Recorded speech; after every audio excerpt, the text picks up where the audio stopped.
Back to my channel fine maths classes. അപ്പോൾ നമ്മൾ ഇന്ന് മുതൽ നമ്മൾ സാമ്പിൾ ക്വസ്റ്റ്യൻ പേപ്പേഴ്സിൻ്റെ റിവിഷൻ നമ്മൾ തുടങ്ങിയാണ് കേട്ടോ, 10th സ്റ്റാൻഡേർഡിൻ്റെ. കാരണം ഇനി നമുക്ക് മോഡൽ എക്സാംസും നമ്മുടെ പരീക്ഷയൊക്കെ വരുന്നത് കൊണ്ട് തന്നെ മിസ് ഇനി ഓരോരോ ക്ലാസ്സിലായിട്ട് നിങ്ങൾക്ക് സാമ്പിൾ ക്വസ്റ്റ്യൻ പേപ്പേഴ്സ് ആയിരിക്കും ചെയ്ത് തരുന്നത്. ഓക്കെ, അപ്പം നമ്മുടെ 2024-25 സാമ്പിൾ ക്വസ്റ്റ്യൻ പേപ്പറാണ് നമ്മൾ ഇന്നത്തെ ക്ലാസ്സിൽ ഡിസ്കസ് ചെയ്യുന്നത്. സെക്ഷൻ എയിലെ 7 ക്വസ്റ്റ്യൻസ്. ഓക്കെ, അപ്പോൾ നമുക്ക് ചെയ്തു തുടങ്ങാം. അപ്പോൾ എൻ്റെ ചാനൽ സബ്സ്ക്രൈബ് ചെയ്യാത്തവർ please subscribe my channel. Maximum share ചെയ്ത് മിസ്സിനെ ഒന്ന് സപ്പോർട്ട് ചെയ്യണം കേട്ടോ.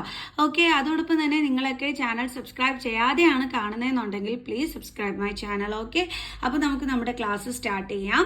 The graph of a quadratic polynomial p of x passes through the points -6, 0, 0, -30, 4, -20 and 6, 0. Then the zeros of the polynomial are.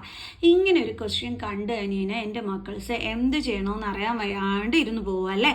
ഏറ്റവും എളുപ്പമുള്ള ഒരു ക്വസ്റ്റ്യൻ ആണ്. അതായത് നമ്മളെടുത്ത് പറഞ്ഞിരിക്കുന്നത് ഒരു ക്വാഡ്രാറ്റിക് പോളിനോമിയലിൻ്റെ ഇത് -6, 0, 0, -30, 4, -20 and 6, 0 കൂടി പാസ് ചെയ്ത് പോവുകയാണെങ്കിൽ അതിൻ്റെ സീറോസ് കണ്ടുപിടിക്കാനാണ് പറഞ്ഞിരിക്കുന്നത്. നമുക്കറിയാം നമ്മളിപ്പം സീറോസ് എന്ന് വിളിക്കുന്നത് ഇപ്പം ഇത് നമ്മുടെ എക്സ് ആക്സിസ് ആണ്, ഇത് നമ്മുടെ വൈ ആക്സിസ് ആണല്ലോ. അപ്പം നമ്മൾ എപ്പോഴും പഠിച്ചിട്ടുള്ളത് എന്താണ്, നമ്മുടെ ലൈന് ഈ ഒരു എക്സ് ആക്സിസിനെ കട്ട് ചെയ്ത് പോകുമ്പോൾ അതിൻ്റെ എക്സ് ആക്സിസിനെ ഇങ്ങനെ കട്ട് ചെയ്യുമല്ലോ. അപ്പം അതിൻ്റെ എണ്ണം നോക്കിയിട്ടാണ് നമ്മൾ എത്ര സീറോസ് ഉണ്ടെന്ന് പറയുന്നത് അല്ലേ. അങ്ങനെയല്ലേ നമ്മൾ പഠിച്ചിട്ടുള്ളത്. ഇപ്പം ഇവിടെയാണെന്നുണ്ടെങ്കിൽ 2 പോയിന്റിൽ കൂടിയാണ് പാസ് ചെയ്യുന്നത്. അപ്പം നമ്മൾ പറയും 2 സീറോസ് ഉണ്ടെന്ന് നമ്മൾ പറയും ആണല്ലോ. അതേപോലെ തന്നെ ഈ എക്സ് ആക്സിസിലെ വൈയുടെ ഇതെന്ന് പറയുന്നത് എപ്പോഴും എന്തുമായിരിക്കും, സീറോയുമായിരിക്കും അല്ലേ. എപ്പോഴും സീറോയെ വരുത്തുള്ളൂ ആണല്ലോ. അങ്ങനെയാണെന്നുണ്ടെങ്കിൽ നമുക്ക് ഈ ഒരു ക്വസ്റ്റ്യനിൽ നോക്കിയിട്ട് തന്നെ നമുക്ക് പറയാൻ പറ്റും എന്താണ് ഇതിൻ്റെ സീറോസ് എന്താണെന്നുള്ളത്. കാരണം ദേ ഇവിടെ സീറോ വൈയുടെ ഇതായിട്ട് വരുന്നത് ഇതിന് രണ്ടിനും മാത്രമാണ്. അപ്പോൾ നമുക്ക് പറയാം നമ്മൾ കട്ട് ചെയ്ത് പോയിരിക്കുന്നത് -6 ആണെന്നുള്ളത്. ഓപ്ഷൻ ഡി ആണെന്നുള്ളത് ഈ ഒരു ഒറ്റ ക്വസ്റ്റ്യൻ നോക്കിയിട്ട് പറയാൻ പറ്റും. കാരണം എന്താണെന്ന് വെച്ചാൽ നമ്മൾ പഠിച്ചിട്ടുണ്ട് നമ്മുടെ ലൈന് എക്സ് ആക്സിസിനെ കട്ട് ചെയ്ത് പോകുന്ന ആ പോയിന്റ് എണ്ണി നോക്കിയിട്ടാണ് നമ്മൾ സീറോസ് കണ്ടുപിടിക്കുന്നത് എന്നുള്ളത്. പിന്നെ അതുമാത്രമല്ല അതിൻ്റെ വൈ എന്തുമായിരിക്കും, സീറോയുമായിരിക്കും. കാരണം നമ്മൾ നോക്കിക്കഴിഞ്ഞാൽ ഇവിടെ സീറോയുടെ ഇതല്ലേ വരുന്നത്. ഓക്കെ, അങ്ങനെ വെച്ച് നോക്കുമ്പോൾ ഇത് രണ്ടുമാണ് വരുന്നത്. അപ്പോൾ അതിലെ എക്സിൻ്റെ ഇത് നോക്കിയിട്ട് നമ്മൾ അങ്ങ് എഴുതി വെച്ചാൽ മതി. ഓക്കെ, ഇനി വേണമെന്നുണ്ടെങ്കിൽ മിസ് കുറച്ചും കൂടി ഡീറ്റെയിൽഡ് ആയിട്ട് കാണിച്ചു തരാം. അതായത് നമ്മുടെ ക്വസ്റ്റ്യൻ വെച്ചിട്ട് തന്നെ കാണിച്ചു തരാം. വരച്ച് തന്നെ നോക്കിയിട്ട് ചെയ്യണമെന്ന് നിർബന്ധമുള്ളവർക്ക് ദേ ഇങ്ങനെ വരച്ച് നോക്കിയിട്ടും ചെയ്യാം. അതായത് ഫസ്റ്റ് പോയിന്റ് -60, അപ്പോൾ ദേ ഇവിടെ ആയിരിക്കും അത് വരുന്നത്, ആ പോയിന്റ് വരുന്നത് അല്ലേ, -60. അടുത്തതെന്ന് പറയുമ്പോൾ 0, -30 എന്ന് പറയുമ്പം ഇങ്ങോട്ട് താഴോട്ടായിരിക്കും വരുന്നത് അല്ലേ, 0, -30. അപ്പോൾ നമുക്ക് ഇവിടെ ഇങ്ങനെ അടയാളപ്പെടുത്താം 0, -30. അടുത്തത് എന്താണ്, 4, -20. അപ്പോഴത്തേക്ക് ഇങ്ങനെ ഇവിടെ വല്ലതുമൊക്കെ ആയിരിക്കും വരുന്നത് അല്ലേ, 4, -20. ആൻഡ് ദെൻ 60 എന്ന് വരുമ്പോഴത്തേക്ക് ഇവിടെ എവിടെയെങ്കിലും ആയിരിക്കും വരുന്നത്. അപ്പോൾ നമ്മളിതേ ഈ പോയിന്റുകളെല്ലാം ടച്ച് ചെയ്തിട്ട് നമ്മളിതേ ഇങ്ങനെ വരയ്ക്കുകയാണെങ്കിൽ കണ്ടോ, നമുക്ക് ഈ ഒരു രീതിയിലായിരിക്കും കിട്ടുന്നത്. അപ്പോൾ നമ്മൾ ഈ ഒരു ലൈൻ എക്സ് ആക്സിസിനെ ഇൻ്റർസെക്റ്റ് ചെയ്യുന്നത് ഏതൊക്കെ പോയിന്റുകളിലാണ്, ഈ ഒരു പോയിന്റിലും ഈ ഒരു പോയിന്റിലും. അപ്പോൾ നമുക്ക് അവിടുത്തെ സീറോസ് എന്ന് പറയുന്നത് എന്തായിരിക്കും, ഈ എക്സിലുള്ള നമ്പർ ആയിരിക്കും നമുക്ക് സീറോസ് എന്ന് പറയുന്നത് അല്ലേ. എക്സിൻ്റെ വാല്യൂ അല്ലേ എപ്പോഴും നമ്മൾ സീറോസ് ആയിട്ട് എടുക്കുന്നത്. അപ്പോൾ എക്സിൻ്റെ വാല്യൂ എന്തൊക്കെയാണ്, -6ഉം 6ഉം. കണ്ടോ, അപ്പോൾ വരച്ച് നോക്കിയിട്ട് എഴുതണ്ടുള്ളവർക്ക് ഇങ്ങനെയും ചെയ്യാം, അല്ലാതെ തന്നെ നോക്കി ഒറ്റയടിക്ക് മൾട്ടിപ്പിൾ ചോയ്സ് ക്വസ്റ്റ്യൻ ആണ്, നമുക്ക് തോന്നുന്ന സമയമൊന്നും കളയാനില്ല. അങ്ങനെ നമുക്ക് ഒറ്റയടിക്ക് നമുക്ക് ക്വസ്റ്റ്യൻ നോക്കി ചെയ്യണമെങ്കിൽ ഇങ്ങനെയും ചെയ്യാം. ഓക്കെ, ഓർത്ത് വെക്കുക, നമ്മളടുത്ത് ഇങ്ങനെ തന്നിട്ട് പോളിനോമിയലിൻ്റെ സീറോസ് കണ്ടുപിടിക്കാൻ പറഞ്ഞു കഴിഞ്ഞാൽ y0 വരുന്ന അതിൻ്റെ എക്സിൻ്റെ നമ്പർ നോക്കി അങ്ങ് എഴുതി വെച്ചാൽ മതി കേട്ടോ. ഓക്കെ ആണേ, ഇനി നമുക്ക് അടുത്ത ക്വസ്റ്റ്യനിലോട്ട് പോകാം. അപ്പോൾ നമ്മുടെ സെക്കൻഡ് ക്വസ്റ്റ്യൻ ഇതാണ്. The value of k for which the system of equation 3x minus ky is equal to 7 and 6x plus 10y is equal to 3 is inconsistent is a minus 10, b minus 5, c 5, d 7. അപ്പോൾ നമുക്ക് രണ്ട് equations തന്നിട്ടുണ്ട് അല്ലേ. ഒന്ന് 3x minus ky is equal to 7 എന്നും പിന്നെ ഒരെണ്ണം 6x plus 10y is equal to 3 എന്നും. എന്നിട്ട് നമ്മളടുത്ത് എന്ത് പറഞ്ഞിരിക്കുകയാണ്, കെയുടെ വാല്യൂ കണ്ടുപിടിക്കാനാണ് പറഞ്ഞിരിക്കുന്നത്. ഒരു ക്ലൂ തന്നിട്ടുണ്ട്, നമ്മുടെ ഈ സിസ്റ്റം ഇൻകൺസിസ്റ്റന്റ് ആണ് എന്നുള്ളത്. അപ്പം മിസ് ആദ്യമേ കുറച്ച് കാര്യങ്ങൾ നിങ്ങൾക്ക് ഓർമ്മപ്പെടുത്തി തരാം. കാരണം അത് നമുക്ക് മിസ്സിന്റെ കൂടെ പഠിച്ചു പോയി കഴിഞ്ഞാൽ അത്രയും നല്ലതാണല്ലോ. അതുകൊണ്ട് അതായത് നമ്മൾ 3 സിസ്റ്റംസ് ആണ് പഠിച്ചിട്ടുള്ളത്. ഒന്നെന്ന് പറയുന്നത് a1/a2 is not equal to b1/b2. ഇങ്ങനെ വരുന്ന സമയത്ത് നമുക്ക് എന്ത് ലൈൻസ് ആണ് കിട്ടുന്നത്, ഇന്റർസെക്റ്റിംഗ് ലൈൻസ് ആണ് നമുക്ക് വരുന്നത്. ഇന്റർസെക്റ്റിംഗ് ലൈൻസ് എന്ന് പറയുമ്പോൾ യൂണിക് സൊല്യൂഷൻ ആയിരിക്കും ഉണ്ടായിരിക്കും. ഓക്കെ, ഇങ്ങനെ സൊല്യൂഷൻ ഉള്ളതിനെ നമ്മൾ വിളിക്കുന്ന പേരാണ് കൺസിസ്റ്റന്റ്. സൊല്യൂഷൻ ഇല്ലാത്തതിന് നമ്മൾ ഇൻകൺസിസ്റ്റന്റ് എന്നും വിളിക്കുന്നു. ഓക്കെ, ഇനി അടുത്ത സിസ്റ്റം എന്ന് പറയുന്നത് a1/a2 is equal to b1/b2 is equal to c1/c2. ഇവിടെ എന്ന് പറയുന്നത് നമുക്ക് കോയിൻസിഡന്റ് ലൈൻസ് ആയിരിക്കും കിട്ടുന്നത്. കോയിൻസിഡന്റ് ലൈൻസ് എന്ന് പറയുമ്പം ഇൻഫിനിറ്റ് നമ്പർ ഓഫ് സൊല്യൂഷൻസ് ആയിരിക്കും വരുന്നത്. ഓക്കെ, അങ്ങനെയുള്ളിടത്തും സൊല്യൂഷൻ ഉണ്ട്. അപ്പൊ ഇതും എന്ത് തന്നെയാണ്, കൺസിസ്റ്റന്റ് ആണ്.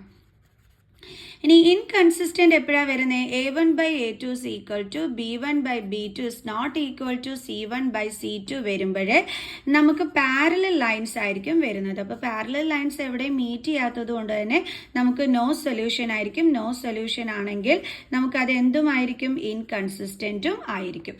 അപ്പോൾ ഇൻകൺസിസ്റ്റന്റ് എന്ന് പറഞ്ഞിരിക്കുന്നത് കൊണ്ട് തന്നെ നമ്മൾ ഇതാ ഈ ഒരു സിസ്റ്റമാണ് നമ്മൾ എടുക്കേണ്ടുള്ളത്. എന്താണ്, a1/a2 is equal to b1/b2 is not equal to c1/c2. Okay, a1 എന്ന് പറയുന്നത് എന്താണ്, നമ്മുടെ ഫസ്റ്റ് ഇക്വേഷനിലെ എക്സിന്റെ കോഫിഷ്യന്റ് 3. a2 എന്ന് പറയുന്നത് a2 അല്ല b1. ഓക്കെ, b1 എന്ന് പറയുന്നത് നമ്മുടെ ഫസ്റ്റ് ഇക്വേഷനിലെ വൈയുടെ കോഫിഷ്യന്റ്. അത് എഴുതുമ്പോൾ നെഗറ്റീവ് സൈൻ ഉണ്ടെങ്കിൽ അത് ഉൾപ്പെടെ വേണം എടുത്ത് എഴുതാനായിട്ട്. c1 എന്ന് പറയുന്നത് ഫസ്റ്റ് ഇക്വേഷനിലെ കോൺസ്റ്റന്റ് ടേം. ദെൻ a2 എന്ന് പറയുമ്പോൾ സെക്കൻഡ് ഇക്വേഷനിലെ എക്സിന്റെ കോഫിഷ്യന്റ് 6, b2 എന്ന് പറയുമ്പോൾ സെക്കൻഡ് ഇക്വേഷനിലെ വൈയുടെ കോഫിഷ്യന്റ് 10, c2 എന്ന് പറയുന്നത് സെക്കൻഡ് ഇക്വേഷനിലെ കോൺസ്റ്റന്റ് ടേം. ഇനി നമുക്ക് നമ്മുടെ സിസ്റ്റം ഒന്നും കൂടി ഒന്ന് എടുത്ത് എഴുതാം. a1/a2 is equal to b1/b2 is not equal to c1/c2. a1 എന്ന് പറയുന്നത് 3 ആണ്, a2 എന്ന് പറയുന്നത് 6 ആണ്. ഇനി b1 എന്ന് പറയുന്നത് -k ആണ്, b2 എന്ന് പറയുന്നത് 10 ആണ്. Is not equal to c1 എന്ന് പറയുന്നത് 7 ആണ്, c2 എന്ന് പറയുന്നത് 3 ആണ്. അപ്പോൾ നമുക്ക് കെയുടെ വാല്യൂ കണ്ടുപിടിക്കാൻ ഇത് രണ്ടും കൂടി ചെയ്താൽ മതി അല്ലേ. 3/6 is equal to -k/10. നമ്മൾ എന്ത് ചെയ്യണം, ക്രോസ് മൾട്ടിപ്ലിക്കേഷൻ. 6 into -k എന്ന് പറഞ്ഞാൽ -6k is equal to 3 into 10 30. അപ്പം ഇനി നമ്മൾ എന്താ ചെയ്യേണ്ടുള്ളത്, കെയിന് ഇവിടെ എഴുതിയിട്ട് is equal to 30. -6 into ആണ്, ഇങ്ങോട്ട് ട്രാൻസ്പോസ് ചെയ്യുമ്പോൾ ഡിവൈഡഡ് ബൈ -6. എന്ത് കിട്ടും നമുക്ക്, -5. അപ്പോൾ കെയുടെ വാല്യൂ എന്ന് പറയുന്നത് എന്താണ് വരുന്നത്, -5. മനസ്സിലായോ എൻ്റെ മക്കൾസിന് എങ്ങനെയാണ് സെക്കൻഡ് ക്വസ്റ്റ്യൻ ചെയ്യേണ്ടുള്ളതെന്ന്. ഇനി നമുക്ക് അടുത്ത ക്വസ്റ്റ്യൻ ചെയ്യാം. അടുത്ത third one, which of the following statements is not true. ഇവിടെ തന്നിരിക്കുന്നതിൽ ഏതാണ് ട്രൂ അല്ലാത്തത്, മീൻസ് തെറ്റായിട്ടുള്ളതാണ് കണ്ടുപിടിക്കാനായിട്ട് പറഞ്ഞിരിക്കുന്നത്. ഓക്കെ, നമുക്ക് ഓരോന്നും ചെക്ക് ചെയ്ത് നോക്കാം. A number of sequence can be drone at any point on the circle. ഈ സീക്വന്റ് എന്ന് പറഞ്ഞാൽ എന്താണ് എൻ്റെ മക്കൾസെ, നമ്മുടെ സർക്കിളിലെ ഏതെങ്കിലും 2 പോയിന്റുകളെ ജോയിൻ ചെയ്ത് വരയ്ക്കുന്ന ലൈൻ അല്ലേ. 2 പോയിന്റിൽ കൂടി കടന്നു പോകുന്ന ലൈനിനെ, അതിനെയാണ് നമ്മൾ എന്തെന്ന് വിളിക്കുന്നത്, സീക്കൻഡ് എന്ന് നമ്മൾ വിളിക്കുന്നത്. ഏതെങ്കിലും 2 പോയിന്റിലൂടെ ഇങ്ങനെ പാസ് ചെയ്ത് പോകുന്ന ലൈൻ, അതാണ് നമ്മുടെ സീക്കൻഡ്. ഓക്കെ ആണല്ലോ. അങ്ങനെയാണെന്നുണ്ടെങ്കിൽ നമ്മളടുത്ത് ചോദിച്ചിരിക്കുന്നത് സർക്കിളിന്റെ ഏതെങ്കിലും പോയിന്റിൽ നിന്നും നമുക്ക് ഇഷ്ടം പോലെ സീക്കൻഡ് വരയ്ക്കാൻ പറ്റുമെന്നാണ് അവിടെ പറഞ്ഞിരിക്കുന്നത്. ഓക്കെ, നമുക്ക് നോക്കാം. ഇപ്പൊ ഇത് സർക്കിൾ ആണ്. ഇപ്പൊ അത് ഇവിടുത്തെ ഒരു പോയിന്റ് ആണ്. അപ്പൊ ഇതിൽ കൂടി ഇതേ നമ്മൾ കണ്ടോ, എത്ര സീക്വൻസ് വേണമെങ്കിലും നമുക്ക് എന്ത് ചെയ്യാൻ പറ്റും, വരയ്ക്കാൻ പറ്റും ആ ഒരു പോയിന്റിൽ കൂടി. ഇപ്പം ഇത് പി എന്ന് പറയുന്ന ഒരു പോയിന്റ് ആണെങ്കിൽ അതിൽ കൂടി നമുക്ക് പാസ് ചെയ്തിട്ട് ഇത് എത്ര സീക്വൻസ് വേണമെന്നുണ്ടെങ്കിലും നമുക്ക് എന്ത് ചെയ്യാൻ പറ്റും, വരയ്ക്കാനായിട്ട് പറ്റും. സോ അപ്പോൾ നമുക്ക് എന്തെന്ന് പറയാം, ഇത് ട്രൂ ആണിത് അല്ലേ? അടുത്തത് only one tangent can be drone at any point in A circle. Tangent എന്ന് പറഞ്ഞാൽ എന്താണ് എൻ്റെ മക്കൾസെ? അതായത് സർക്കിളിന്റെ ഏതെങ്കിലും ഒരു പോയിന്റിൽ കൂടി പാസ് ചെയ്ത് പോകുന്ന ലൈനിനെയാണ് നമ്മൾ എന്തെന്ന് വിളിക്കുന്നത്? ടാൻജന്റ് എന്ന് വിളിക്കുന്നത്. അപ്പൊ നമ്മളെടുത്ത് പറഞ്ഞിരിക്കുന്നത് സർക്കിളിലെ ഏതെങ്കിലും ഒരു പോയിന്റ്, ഇപ്പൊ എ എന്ന് പറയുന്ന പോയിന്റ്, ഇതിൽ കൂടി ഒരു ടാൻജന്റ് മാത്രമേ നമുക്ക് വരയ്ക്കാൻ പറ്റും എന്നാണ് പറഞ്ഞിരിക്കുന്നത്. യെസ്, നമുക്ക് ഒരെണ്ണമല്ലേ വരയ്ക്കാൻ പറ്റത്തുള്ളൂ, അല്ലേ? ഓക്കെ, അപ്പൊ നമുക്ക് അതും എന്താണ്? ട്രൂ ആണ്. ഇനി അടുത്തത് എന്താ പറഞ്ഞിരിക്കുന്നത്? Code is A line segment joining 2 points on the circle. അതായത് ഇപ്പൊ ഇത് നമ്മുടെ സർക്കിൾ ആണെങ്കിൽ ഇതിൽ 2 പോയിന്റുകളെ ജോയിൻ ചെയ്ത് വരയ്ക്കുന്ന ലൈൻ സെഗ്മെന്റ് ആണ് കോർഡ് എന്ന് പറയുന്നത്. കറക്റ്റ് അല്ലേ? ഇതെന്താണ് അപ്പം? ട്രൂ ആണ്, അല്ലേ? നമ്മുടെ ഇപ്പോൾ ഒരു സർക്കിൾ എടുത്തു കഴിഞ്ഞാൽ അതിൽ 2 പോയിന്റുകളെ തമ്മിൽ ജോയിൻ ചെയ്ത് വരയ്ക്കുന്ന ആ ഒരു ലൈൻ സെഗ്മെന്റിന് നമ്മൾ എന്തെന്നാണ് വിളിക്കുന്നത്? കോർഡ് എന്നാണ് വിളിക്കുന്നത്. അടുത്തത് from A point inside A circle only 2 tangents can be drone. അതായത് നമ്മുടെ സർക്കിളിന്റെ ഉള്ളിൽ നമുക്ക് 2 ടാൻജന്റുകൾ മാത്രമേ വരയ്ക്കാൻ പറ്റത്തുള്ളൂ എന്നാണ് പറഞ്ഞിരിക്കുന്നത്. നമുക്ക് നോക്കാം. ഇപ്പൊ ഇതെന്താണ്? നമ്മുടെ സർക്കിളാണ്. അപ്പൊ സർക്കിളിന്റെ ഉള്ളിലുള്ള പോയിന്റ് എന്ന് പറയുമ്പോൾ ഇതൊരു പോയിന്റ് ആണെന്ന് വിചാരിച്ചോ. ഇതിൽ കൂടി 2 ടാൻജന്റുകൾ വരയ്ക്കാൻ പറ്റുള്ളൂ എന്നാണ് പറഞ്ഞിരിക്കുന്നത്. ഈ ഉള്ളിലുള്ള പോയിന്റിൽ കൂടി നമുക്ക് ടാൻജന്റേ വരയ്ക്കാൻ പറ്റത്തില്ല. വരച്ചു കഴിഞ്ഞാൽ അത് സീക്കൻഡ് ആവും, അല്ലേ? അപ്പൊ ആ പറഞ്ഞിരിക്കുന്നത് എന്താണ്? പൊട്ടത്തെറ്റാണ്. സോ അപ്പൊ നോട്ട് ട്രൂ വരുന്നത് ഏത് ഓപ്ഷനിലാണ് വരുന്നത്? ഡിയിലാണ്, അല്ലെ? From A point inside A circle only 2 tangents can be drone. അതാണ് നമ്മുടെ ഓപ്ഷനിൽ കറക്റ്റ് ആയിട്ടുള്ളത്. കാരണം എന്താണെന്ന് വെച്ച് കഴിഞ്ഞാൽ സർക്കിളിന്റെ ഉള്ളിൽ കൂടി നമുക്ക് ടാൻജന്റ് വരയ്ക്കാൻ, ഉള്ളിലുള്ള പോയിന്റിൽ കൂടി നമുക്ക് ടാൻജന്റ് വരയ്ക്കാനേ പറ്റത്തില്ല. അതുകൊണ്ട് അതാണ് നോട്ട് ട്രൂ സ്റ്റേറ്റ്മെന്റ് എന്ന് പറയുന്നത്. ഓക്കെ ആണേ? ഇനി നമുക്ക് അടുത്ത ക്വസ്റ്റ്യൻ പഠിക്കാം. അടുത്ത ക്വസ്റ്റ്യൻ ഇതാണ്. If the nth term of an AP is 7n - 4 then the common difference of the AP is. Question കണ്ട് കിളി പോയാ? എളുപ്പമുള്ളതാണ് കേട്ടോ. nth term of an AP എന്ന് പറയുമ്പോൾ an ആണ് നമ്മുടെ 7n - 4 എന്ന് പറയുന്നത്. നമ്മളോട് എന്ത് കണ്ടുപിടിക്കാനാ പറഞ്ഞിരിക്കുന്നത്? കോമൺ ഡിഫറൻസ്, അല്ലെ?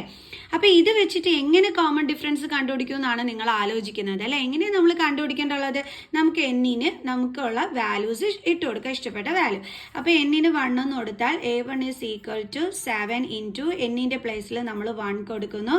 സോ -4, 7 - 4 എത്ര കിട്ടും നമുക്ക്? 3.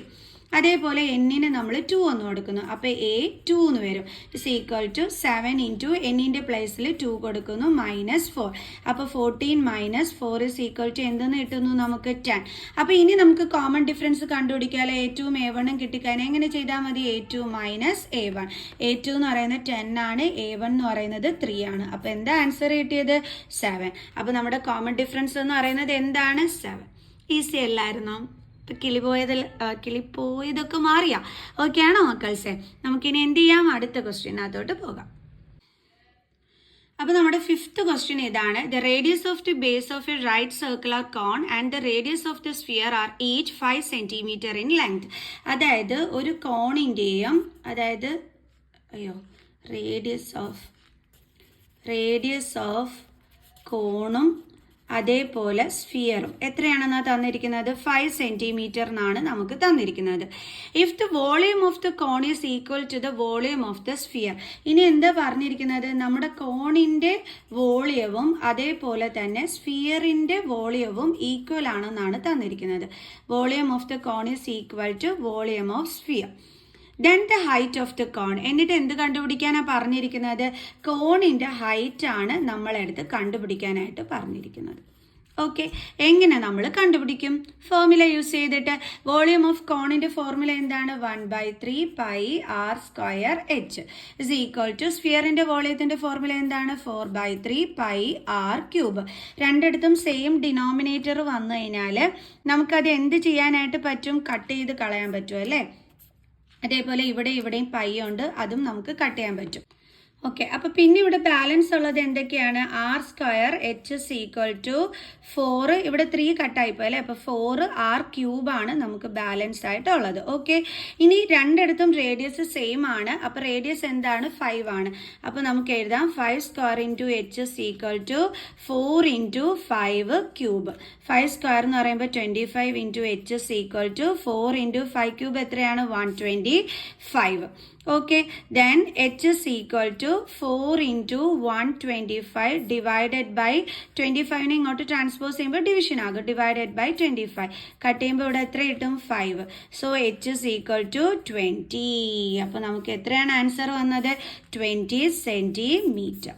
ഓക്കെ, അപ്പോൾ നമ്മുടെ ഓപ്ഷൻ ബി ആണ് ആൻസർ കറക്റ്റ് ആയിട്ട് നമുക്ക് വരുന്നത്. ഓക്കെ, അപ്പോൾ നമുക്കിനി നെക്സ്റ്റ് ക്വസ്റ്റ്യൻ ചെയ്യാം. അപ്പോൾ നെക്സ്റ്റ് ക്വസ്റ്റ്യൻ ഇതാണ്, if tan theta is equal to 5/2 then 4 sine theta plus cos theta by 4 sine theta minus cos theta is equal to. അപ്പോൾ ഈ ഒരു ക്വസ്റ്റ്യൻ എന്ന് പറയുന്നത് നമുക്ക് രണ്ട് രീതിയിൽ ചെയ്യാൻ പറ്റും. ഒന്നെന്ന് പറയുന്നത് ന്യൂമറേറ്ററിനെയും ഡിനോമിനേറ്ററിനെയും കോസ് തീറ്റ കൊണ്ട് ഡിവൈഡ് ചെയ്തും കൊണ്ടും ചെയ്യാൻ പറ്റും. അതേപോലെ തന്നെ നമ്മൾ opposite side, hypotenuse, adjacent side, അതിനെ റിലേറ്റ് ചെയ്തിട്ടുള്ള ട്രിഗ്നോമെട്രിക് റേഷ്യോസ് എടുത്തും കൊണ്ട് നമുക്ക് ചെയ്യാൻ പറ്റും. അപ്പം മിസ് ഇത് രണ്ട് രീതിയിലും ചെയ്ത് കാണിച്ചു തരാം, കാരണം നമ്മൾ എക്സാമിന് വേണ്ടി പഠിക്കുന്നതല്ലേ. അപ്പോൾ ചില കുട്ടികൾ ചിലപ്പം ഓപ്പോസിറ്റ് സൈഡ് ബൈ ഹൈപ്പോട്ടിന്യൂസ് ആ ഒരു ടൈപ്പ് ആയിരിക്കും ചൂസ് ചെയ്യുന്നത്, ചില കുട്ടികൾ കോസ് തീറ്റ കൊണ്ട് ഡിവൈഡ് ചെയ്തിട്ടുള്ളതായിരിക്കും ചൂസ് ചെയ്യുന്നത്. രണ്ടു പേർക്കും നമുക്ക് പഠിക്കുന്നതിന് വേണ്ടിയിട്ട് മിസ് ചെയ്ത് കാണിച്ചു തരാം കേട്ടോ എൻ്റെ മക്കൾസിന്. അപ്പോൾ നമുക്ക് ചെയ്തു തുടങ്ങാം. സോ അപ്പം ഇനി ചില കുട്ടികളുടെ മനസ്സിൽ പോകുന്നത്, മിസ്സിന് എങ്ങനെ അറിയാം ഇതിനെയെല്ലാം കോസ് തീറ്റ കൊണ്ട് ഡിവൈഡ് ആണ് ചെയ്തിട്ട് നമ്മൾ ഈ ആൻസർ കണ്ടെത്തണ്ടോളെന്ന്. നമുക്കിവിടെ തന്നിരിക്കുന്നത് എന്താണ്? ടാൻ തീറ്റയാണ് ആണല്ലോ. അപ്പം അതായത് സൈൻ തീറ്റേനെയും കോസ് തീറ്റേനെയും ഒക്കെ നമുക്ക് ടാനിലോട്ട് ചേഞ്ച് ചെയ്യണമെന്നുണ്ടെങ്കിൽ, അതായത് ഇപ്പം ഇവിടുത്തെ ഇപ്പം സൈൻ തീറ്റ അതിനെ നമുക്ക് ടാനിലോട്ട് ചേഞ്ച് ചെയ്യണമെന്നുണ്ടെങ്കിൽ അതിന് കോസ് തീറ്റ കൊണ്ട് ഡിവൈഡ് ചെയ്ത് കഴിഞ്ഞാൽ നമുക്ക് എന്ത് കിട്ടിക്കോളും? ടാൻ തീറ്റ കിട്ടിക്കോളും. ഇനി കോസ് തീറ്റേനെ കോസ് തീറ്റ കൊണ്ട് ഡിവൈഡ് ചെയ്ത് കഴിഞ്ഞാൽ നമുക്ക് ആൻസർ എന്ത് കിട്ടിക്കോളും? നമുക്ക് 1 കിട്ടിക്കോളും ആണല്ലോ. അപ്പം ഈ ഒരു കോൺസെപ്റ്റ് വെച്ചിട്ട് നമുക്കിവിടെ ടാനിനെ കൊണ്ടുവരാനും പറ്റും, നമുക്ക് ഈസി ആയിട്ട് ചെയ്യാനും പറ്റും. ഓക്കെ, അതിന് വേണ്ടിയിട്ടാണ് നമ്മൾ ന്യൂമറേറ്ററിനെയും ഡിനോമിനേറ്ററിനെയും കോസ് തീറ്റ കൊണ്ട് ഡിവൈഡ് ചെയ്യുന്നത്. ഇവിടെ ടാന് വന്നതുകൊണ്ട് അത് വെച്ചിട്ടാണ് നമ്മൾ കണ്ടുപിടിച്ചത് കേട്ടോ. അപ്പോൾ ഏറ്റവും ഈസി മെത്തേഡും അതാണ്. പക്ഷേ ചില കുട്ടികളുടെ മനസ്സിൽ പെട്ടെന്ന് ഓടി വരൂല.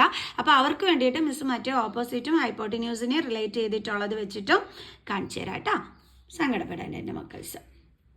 അപ്പോൾ നമുക്ക് ചെയ്തു തുടങ്ങാം. അപ്പോൾ നമ്മുടെ ക്വസ്റ്റ്യൻ ഒന്ന് എടുത്ത് എഴുതാം. 4 sine theta plus cos theta by 4 sine theta minus cos theta. Okay, അപ്പോൾ നമ്മൾ എന്താണ് ചെയ്യാൻ പോണത്? Divide the numerator and denominator by cos theta. അപ്പോൾ 4 sine theta divided plus cos theta divided by cos theta. കണ്ടോ ന്യൂമറേറ്ററിനെ, ഇതാണ് numerator 4 sine theta plus cos theta. അതിനെ നമ്മൾ എന്തുകൊണ്ട് ഡിവൈഡ് ചെയ്തു? കോസ് തീറ്റ ഉണ്ട്. ഡിവൈഡഡ് ബൈ അടുത്ത ഡിനോമിനേറ്ററിനെയും നമ്മൾ എന്തുകൊണ്ട് തന്നെ ഡിവൈഡ് ചെയ്യണം? കോസ് തീറ്റ കൊണ്ട്. Divided by cos theta. ഇനി അടുത്ത് നമ്മൾ എന്താ ചെയ്യാൻ പോണേന്ന് അറിയാമോ? സ്പ്ലിറ്റ് ചെയ്യും. അതായത് 4 sine theta by cos theta എന്ന് എഴുതും, plus cos theta by cos theta എന്നും എഴുതും. ഇതിനെയാണ് നമ്മൾ സ്പ്ലിറ്റ് ചെയ്യുന്നതെന്ന് പറയുന്നത്. ഓക്കെ, അപ്പോൾ എങ്ങനെ എഴുതുന്നത്? 4 sine theta by cos theta plus cos theta by cos theta. കാരണം ഇതെന്ന് പറയുന്നത്, ഈ കോസ് തീറ്റ എന്ന് പറയുന്നത് ഇതിനും വേണ്ടുള്ളതാണ്, ഈ കോസ് തീറ്റയ്ക്കും വേണ്ടുള്ളതാണ്. അതുകൊണ്ടാണ് നമ്മളിങ്ങനെ സ്പ്ലിറ്റ് ചെയ്ത് എഴുതുന്നത്. ദെൻ ഡിവൈഡഡ് ബൈ, അതുപോലെ തന്നെ ഡിനോമിനേറ്ററിനെ സ്പ്ലിറ്റ് ചെയ്യുന്നു. 4 sine theta by cos theta minus cos theta by cos theta. ഇങ്ങനെ സ്പ്ലിറ്റ് ചെയ്താലേ നമുക്ക് ടാനിനെ അവിടെ കൊണ്ടുവരാനായിട്ട് പറ്റത്തുള്ളൂ. അതുകൊണ്ടാണ് നമ്മൾ എന്ത് ചെയ്യുന്നത്? സ്പ്ലിറ്റ് ചെയ്യുന്നത്. ഓക്കെ ആണല്ലോ എൻ്റെ മക്കൾസെ. അപ്പോൾ ഇനി നമുക്ക് എഴുതാം is equal to 4 into sine theta by cos theta എന്താണ്? Tan theta plus cos theta by cos theta എന്താണ്? 1 by 4 into sine theta by cos theta എന്താണ്? Tan theta minus cos theta by cos theta എന്താണ്? 1 is equal to 4 into tan തീറ്റയുടെ value എന്താ തന്നിരിക്കുന്നത്? 5/2 plus 1 by 4 into 5/2 tan തീറ്റയുടെ value 5/2 ആണ് -1. Okay, ഇതും cancel ആയിപ്പോവും. അപ്പോൾ അവിടെ 2 കിട്ടും. ഇതും കട്ട് ചെയ്യാൻ പറ്റും. ഇവിടെയും 2 കിട്ടും. അപ്പോൾ 2 ഇൻറ്റു 5 എന്താണ് 10 + 1/2 ഇൻറ്റു 5 എന്താണ് 10 - 1 = 11/9. അപ്പം ഇങ്ങനെ ചെയ്താൽ നമുക്ക് കിട്ടിയ ആൻസർ എന്താണ് 11/9. അപ്പോൾ ശരിക്കും പറഞ്ഞാൽ ഓപ്ഷൻ എ ആണ് കറക്റ്റ് ആൻസർ. ഓക്കെ, ഇനി പെർപെൻഡിക്കുലർ മീൻസ് ഓപ്പോസിറ്റ് സൈഡ്. അപ്പോൾ ഓപ്പോസിറ്റും അഡ്ജസൻറ്റും ഹൈപ്പോട്ടിന്യൂസിനെയും ഒക്കെ കണക്ട് ചെയ്ത് ചെയ്യുന്ന കുട്ടികൾക്ക് വേണ്ടിയിട്ട് മിസ് അതും കൂടി ചെയ്ത് കാണിച്ചു തരാം. ഓക്കെ, അപ്പോൾ നമ്മൾ അടുത്ത മെത്തേഡാണ് ചെയ്യാൻ പോണത്. 2 രീതിയിൽ മിസ് ചെയ്യാമെന്ന് പറഞ്ഞാൽ രണ്ടാമത്തെ മെത്തേഡ് നോക്കിക്കോ. ടാൻ തീറ്റ എന്ന് പറഞ്ഞു കഴിഞ്ഞാൽ നമ്മൾ എന്താ പഠിച്ചിട്ടുണ്ടായിരുന്നത്? Opposite side by adjacent side, അല്ലെങ്കിൽ നമ്മൾ പറയും പെർപെൻഡിക്കുലർ ബൈ ബേസ് എന്ന്. ഓക്കെ, അപ്പോൾ അതാണ് ഈ 5/2 എന്ന് പറയുന്നത്. അതായത് നമുക്ക് ഓപ്പോസിറ്റ് സൈഡിനെ എന്തായിട്ട് എടുക്കാം? 5k. എപ്പോഴും നമ്മൾ ഇങ്ങനെ എഴുതുന്ന സമയത്ത് ഒരു വേരിയബിൾ ചേർത്തിട്ട് വേണം എടുക്കാനായിട്ട് കേട്ടോ. ഇനി അഡ്ജസൻറ്റ് സൈഡിനെ നമ്മൾ എന്തായിട്ട് എടുക്കും? 2k ആയിട്ട് നമ്മൾ എടുക്കുന്നു. അപ്പോൾ നമുക്ക് നമ്മുടെ റൈറ്റ് ട്രയാങ്കിൾ ഒന്ന് വരയ്ക്കാം. ഇതാണ് നമ്മുടെ റൈറ്റ് ട്രയാങ്കിൾ. ABC എന്ന് പേര് കൊടുക്കാം. ഓക്കെ, ഈ ബിക്ക് ഓപ്പോസിറ്റ് കിടക്കുന്നത് എപ്പോഴും എന്തായിരിക്കും? ഹൈപ്പോട്ടിന്യൂസ്. ബിക്ക് ഓപ്പോസിറ്റ് കിടക്കുന്നതെന്ന് വെച്ചാൽ ഇത് 90 ഡിഗ്രി ആണ്. അപ്പോൾ അതിന് ഓപ്പോസിറ്റ് കിടക്കുന്ന സൈഡ് എപ്പോഴും എന്തായിരിക്കും? ഹൈപ്പോട്ടിന്യൂസ്. ഇനി ഇവിടെ തീറ്റ ആംഗിൾ അതിപ്പോൾ എ ആണോ സി ആണോ നമുക്ക് അറിയത്തില്ല. അതുകൊണ്ട് ഏത് വേണമെങ്കിലും നമുക്ക് ചൂസ് ചെയ്യാം. മിസ് എ അങ്ങ് എടുക്കുകയാണ്. ഓക്കെ, അപ്പോൾ എക്ക് ഓപ്പോസിറ്റ് കിടക്കുന്ന സൈഡ് എന്ന് പറയുമ്പം അതായത് ഈ തീറ്റ ആംഗിളിനെ സംബന്ധിച്ചിടത്തോളം അതിൻ്റെ ഓപ്പോസിറ്റ് കിടക്കുന്ന സൈഡിനെ നമ്മൾ ഓപ്പോസിറ്റ് സൈഡ് അല്ലെങ്കിൽ പെർപെൻഡിക്കുലർ എന്ന് വിളിക്കുന്നു. ഇനി ഇതിനോട് ചേർന്ന് കിടക്കുന്ന സൈഡിനെ നമ്മൾ അഡ്ജസൻറ്റ് സൈഡ് അല്ലെങ്കിൽ നമ്മൾ ബേസ് എന്ന് വിളിക്കുന്നു. ഓക്കെ ആണോ? ഇനി നമുക്കപ്പം നമ്മുടെ കയ്യിൽ ഇപ്പോൾ ഓപ്പോസിറ്റ് സൈഡ് ഉണ്ട് 5k, അഡ്ജസൻറ്റ് സൈഡ് ഉണ്ട് 2k. എന്താണ് ഇല്ലാത്തത്? ഹൈപ്പോട്ടിന്യൂസ്. അപ്പോൾ നമുക്ക് റൈറ്റ് ട്രയാങ്കിളിൽ പൈതഗോറസ് തിയറം യൂസ് ചെയ്തിട്ട് നമുക്ക് കണ്ടുപിടിക്കാം. By using Pythagoras theorem. Pythagoras theorem in right triangle ABC എന്താണ്? Hypotenuse square is equal to base square plus altitude square. ഇനി ഒരു റൈറ്റ് ട്രയാങ്കിളിനെ സംബന്ധിച്ചിടത്തോളം ഇത് 90 ഡിഗ്രി ആണെങ്കിൽ ഇതിന് ഓപ്പോസിറ്റ് കിടക്കുന്നത് ഹൈപ്പോട്ടിന്യൂസ് ആയിരിക്കും. ഈ ബേസും അതേപോലെ ആൾട്ടിറ്റ്യൂഡും ഒക്കെ ഏതാ വരുന്നത്? ഇതാണ് ബേസ് വരുന്നത്, ഇതാണ് ആൾട്ടിറ്റ്യൂഡ് വരുന്നത് അല്ലേ ഒരു റൈറ്റ് ട്രയാങ്കിളിനെ സംബന്ധിച്ചിടത്തോളം. അതായത് ഇതാണ് നമ്മുടെ ബേസ്, ഇതാണ് നമ്മുടെ ആൾട്ടിറ്റ്യൂഡ് അല്ലേ. അപ്പോൾ ബേസ് എന്ന് പറഞ്ഞിട്ട് ഇവിടെ വരുന്നതിൻ്റെ വാല്യൂ എത്രയാണ്? 5k. അപ്പോൾ നമുക്കിവിടെ എഴുതാം 5k. അതിൻ്റെ സ്ക്വയർ എന്ന് പറയുമ്പോൾ ആരും ഇങ്ങനെ എഴുതരുത്, ഇത് തെറ്റാണ്. ഇതേപോലെ ഹോൾ ബ്രാക്കറ്റ് ഇട്ടിട്ട് വേണം എഴുതാൻ. പ്ലസ് റൈറ്റ് ട്രയാങ്കിളിനെ സംബന്ധിച്ചിടത്തോളം ആൾട്ടിറ്റ്യൂഡ് എന്ന് പറയുന്നത് ഇതാണ്, അതിൻ്റെ വാല്യൂ എന്താണ്? 2k. അപ്പോൾ 2k ദ ഹോൾ സ്ക്വയർ. അപ്പോൾ നമുക്ക് എങ്ങനെ എഴുതാം? Is equal to 25. 5ൻ്റെ സ്ക്വയർ 25, കെൻ്റെ സ്ക്വയർ k സ്ക്വയർ പ്ലസ് 2ൻ്റെ സ്ക്വയർ 4, കെൻ്റെ square k square is equal to 29k square. ഇതെന്ന് പറയുന്നത് എന്താണ്? ഹൈപ്പോട്ടിന്യൂസ് സ്ക്വയർ ആണ്. ഹൈപ്പോട്ടിന്യൂസ് എന്ന് പറയുമ്പോൾ ഇനി ഹൈപ്പോട്ടിന്യൂസിൻ്റെ നെയിം എന്താണ്? AC. സോ അപ്പോൾ നമുക്കിവിടെ AC എന്ന് കൊടുക്കാം. AC ഇസ് ഈക്വൽ ടു അതായത് AC സ്ക്വയർ ആണ് നമുക്ക് 29k സ്ക്വയർ എന്ന് കിട്ടിയിരിക്കുന്നത്. അപ്പോൾ AC എന്ന് പറയുമ്പോൾ എന്ത് കാണണം? ഇതിൻ്റെ റൂട്ട് ഓഫ് 29k സ്ക്വയർ എന്ന് പറഞ്ഞു കഴിഞ്ഞാൽ 29 ഇൻറ്റു k സ്ക്വയർ എന്ന് വെച്ചാൽ k ഇൻറ്റു k എന്നാണ് അല്ലേ. അപ്പോൾ നമ്മൾ എന്ത് ചെയ്യും? ഈ രണ്ടെണ്ണത്തിൽ നിന്നും ഒരെണ്ണത്തിന് നമ്മൾ പുറത്തെടുക്കും. അപ്പോൾ നമുക്ക് റൂട്ട് 29 പേരില്ലാത്തതുകൊണ്ട് നമ്മൾ 29 റൂട്ടിൻ്റെ അകത്ത് തന്നെ ഇട്ടു. രണ്ടെണ്ണത്തിൽ നിന്നും ഒരെണ്ണം നമ്മൾ എടുത്തപ്പോൾ റൂട്ട് 29k എന്ന് കിട്ടി AC-യുടെ വാല്യൂ. ഓക്കെ ആണ്. അതായത് നമുക്ക് ഹൈപ്പോട്ടിന്യൂസ് റൂട്ട് 29k എന്നാണ് നമുക്കിപ്പോൾ കിട്ടിയിരിക്കുന്നത്.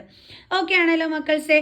ഇനി നമുക്ക് സൈൻ തീറ്റയുടെയും കോസ് തീറ്റയുടെയും വാല്യൂ കണ്ടുപിടിച്ചാലേ ഇനി നമുക്ക് ചെയ്യാനായിട്ട് പറ്റത്തുള്ളൂ. ഓക്കെ, അപ്പോൾ നമുക്കത് ചെയ്യാവേ. അപ്പോൾ നമ്മൾ ആദ്യമേ സൈൻ തീറ്റ എന്ന് പറഞ്ഞാൽ എന്താണ്? ഓപ്പോസിറ്റ് സൈഡ് ബൈ ഹൈപ്പോട്ടിന്യൂസ്, അല്ലെങ്കിൽ പറയും പെർപെൻഡിക്കുലർ ബൈ ഹൈപ്പോട്ടിന്യൂസ് എന്ന്. ഇവിടെ ഓപ്പോസിറ്റ് സൈഡ് എന്ന് പറയുന്നത് ഏതാണ്? BC. ഹൈപ്പോട്ടിന്യൂസ് എന്ന് പറയുന്നത് AC. BC എന്ന് പറയുന്നത് എത്രയായിരുന്നു നമ്മൾ പറഞ്ഞിരുന്നത്? 5k അല്ലേ. ഓപ്പോസിറ്റ് സൈഡ് 5k ആണ്. എ സി നമ്മളിപ്പോൾ കണ്ടുപിടിച്ചു. എത്രയായിരുന്നു? √29K ആണ് നമ്മൾ എ സി കണ്ടുപിടിച്ചത്. ഓക്കെ, അപ്പോൾ എഴുതാം √29K. കെയും കെയും ക്യാൻസൽ ആയി പോവും. ബാലൻസ് എന്താ കിട്ടിയത്? 5/√29. അടുത്തത് കോസ് തീറ്റ. കോസ് തീറ്റ എന്ന് പറയുമ്പോൾ അഡ്ജസൻറ്റ് സൈഡ് ബൈ ഹൈപ്പോട്ടിന്യൂസ്, അല്ലെങ്കിൽ നമ്മൾ പറയും ബേസ് ബൈ ഹൈപ്പോട്ടിന്യൂസ് എന്ന്. അഡ്ജസൻറ്റ് സൈഡ് ഇവിടെ ഏതാണ്? AB ബൈ ഹൈപ്പോട്ടിന്യൂസ് എന്ന് പറയുമ്പം AC. അഡ്ജസൻറ്റ് സൈഡ് എത്രയാണ്? 2K. AC എന്ന് പറയുന്നത് √29K.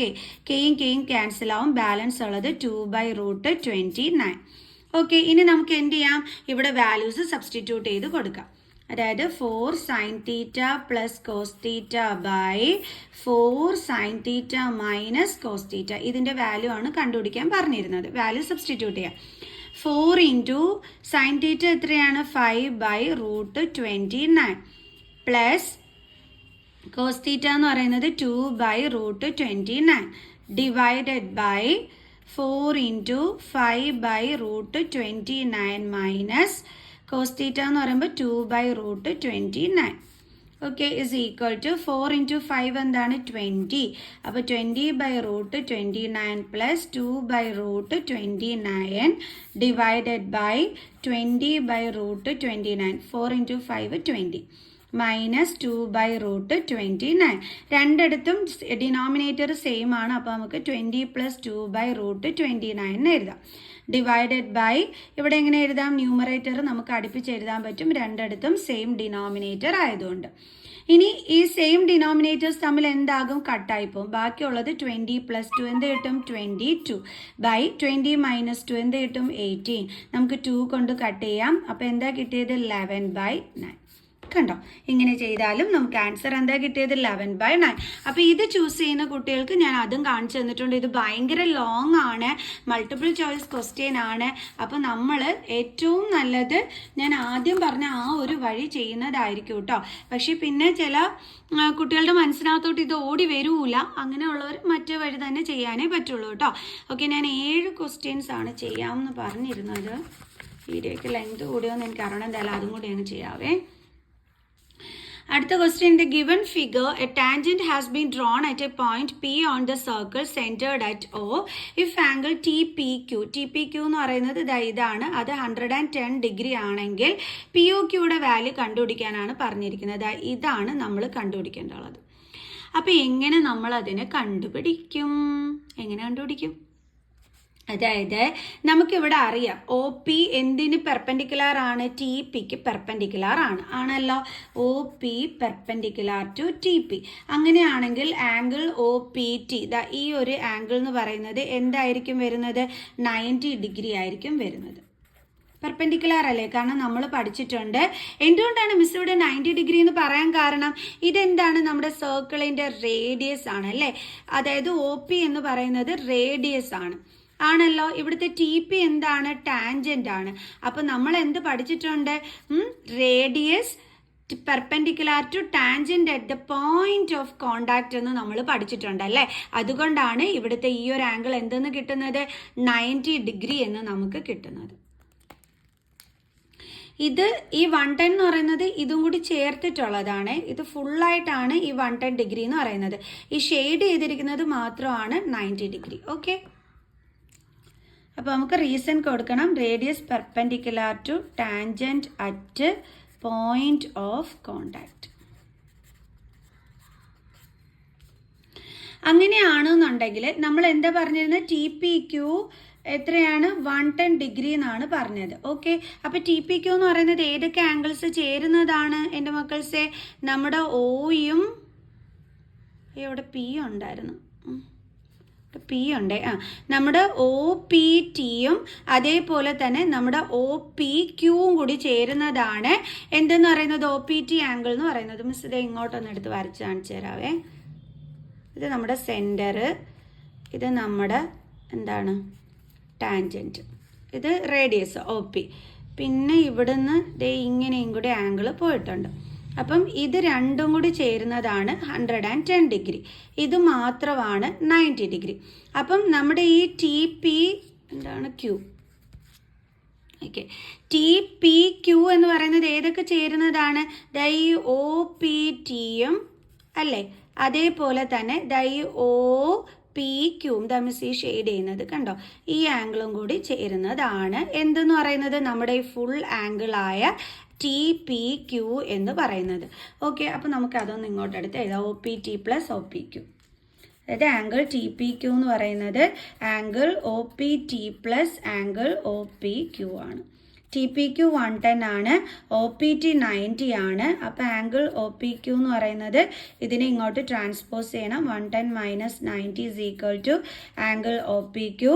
അതായത് അപ്പോൾ ആംഗിൾ ഒ പി ക്യൂവിൻ്റെ വാല്യൂ എത്ര കിട്ടും? 110 മൈനസ് 90 എത്രയാണ്? 20 ഡിഗ്രി. അപ്പോൾ നമ്മൾ ഈ ഒരു ആംഗിളിൻ്റെ വാല്യൂ കണ്ടുപിടിച്ചു. എന്താണ് നമുക്കത് കിട്ടിയത്? 20 ഡിഗ്രി. ഓക്കെ, അയ്യോ, ഇനി ഇങ്ങനെ എൻ്റെ മക്കൾ ചെയ്യുന്നത്, അതായത് നമ്മളുടെ ഈ ഒ ക്യു എന്ന് പറയുന്നതും അതേപോലെ ഒ പി എന്ന് പറയുന്നത് എന്താണ്? റേഡിയസ് ആണ്. അപ്പം നമുക്ക് പറയാം O P is equal to O Q. എന്തുകൊണ്ടാണ്? Radius of the circle. അങ്ങനെയാണെന്നുണ്ടെങ്കിൽ ഇതിന് ഓപ്പോസിറ്റ് കിടക്കുന്ന ഈ ആംഗിളും അതേപോലെ ഈ സൈഡിന് ഓപ്പോസിറ്റ് കിടക്കുന്ന ഈ ആംഗിളും എന്തായിരിക്കും? ഈക്വൽ ആയിരിക്കും അല്ലേ? അതായത് angle O P Q is equal to angle O Q P എന്ന് പറയാനായിട്ട് പറ്റും. മിസ് കുറച്ചും കൂടി കറക്റ്റ് ചെയ്ത് നിങ്ങൾക്ക് വരച്ച് കാണിച്ചു തരാം. ഇതാണ് മിസ് ഒന്നും കൂടി വരച്ചു. അപ്പോൾ മിസ് എന്താ പറഞ്ഞത്? ഒ പിയും അതേപോലെ ഒ ക്യൂവും റേഡിയസ് ആണ്. അതുകൊണ്ട് ഇത് രണ്ടും എന്താണ്? ഈക്വൽ ആണ്. അതായത് നമുക്ക് പറയാം O P is equal to O Q radius of the circle. Radius of the circle. അപ്പോൾ നമ്മളൊരു തിയറത്തിനകത്ത് പഠിച്ചിട്ടുണ്ട് ഈക്വൽ സൈഡ്സിന് ഓപ്പോസിറ്റ് കിടക്കുന്ന ആംഗിൾസും ഈക്വൽ ആയിരിക്കുമെന്ന്. അപ്പോൾ ഈ ഒ ക്യു സൈഡിന് ഓപ്പോസിറ്റ് കിടക്കുന്ന ആംഗിൾ എന്ന് പറയുന്നത് ഏതാണ്? ഇത് ആണല്ലോ. അതേപോലെ ഒ പി സൈഡിന് ഓപ്പോസിറ്റ് കിടക്കുന്ന ആംഗിൾ എന്ന് പറയുന്നത് ഏതാണ്? ഇത്. അപ്പോൾ ഇത് രണ്ടും എന്തായിരിക്കും? ഈക്വൽ ആയിരിക്കും. അപ്പോൾ നമുക്ക് എഴുതാം angle O P Q is equal to angle എന്താണ്? O Q P. അപ്പോൾ ആംഗിൾ ഒ പി ക്യൂ നമ്മൾ കുറച്ച് മുമ്പേ കണ്ടുപിടിച്ചു. എത്രയായിരുന്നു? 20. അപ്പോൾ ഇത് 20 ആണ് അല്ലേ? അതിൻ്റെ അർത്ഥം ഒ ക്യു പിയും എന്താണ്? 20 ഡിഗ്രി. അപ്പോൾ ഇവിടെ എഴുതിക്കോണം angles opposite to equal sides are equal. അപ്പോൾ ഇപ്പോൾ നമുക്ക് ഇവിടുത്തെ ആംഗിൾ എത്ര കിട്ടി? 20 ഡിഗ്രി. ഇതും എത്ര തന്നെയായിരുന്നു? 20 ഡിഗ്രി. ഇനിയിപ്പോൾ നമുക്ക് നടുക്കത്തത് കണ്ടുപിടിക്കാനായിട്ട് ഈ ഒരു ട്രയാങ്കിൾ പി ഒ ക്യൂ എടുത്തിട്ട് ആംഗിൾസും പ്രോപ്പർട്ടി യൂസ് ചെയ്താൽ പോരെ. അപ്പോൾ നമുക്ക് എഴുതാം in triangle O Q P angle O plus angle Q plus angle P is equal to 180 degree. Angle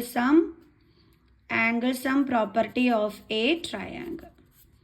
so angle O നമുക്ക് അറിയത്തില്ല, പ്ലസ് ആംഗിൾ ക്യൂ എത്രയാണ്? 20, മറ്റേതും 20. അപ്പോൾ 20 plus 20 is equal to 180. Then angle O plus 40 is equal to 180.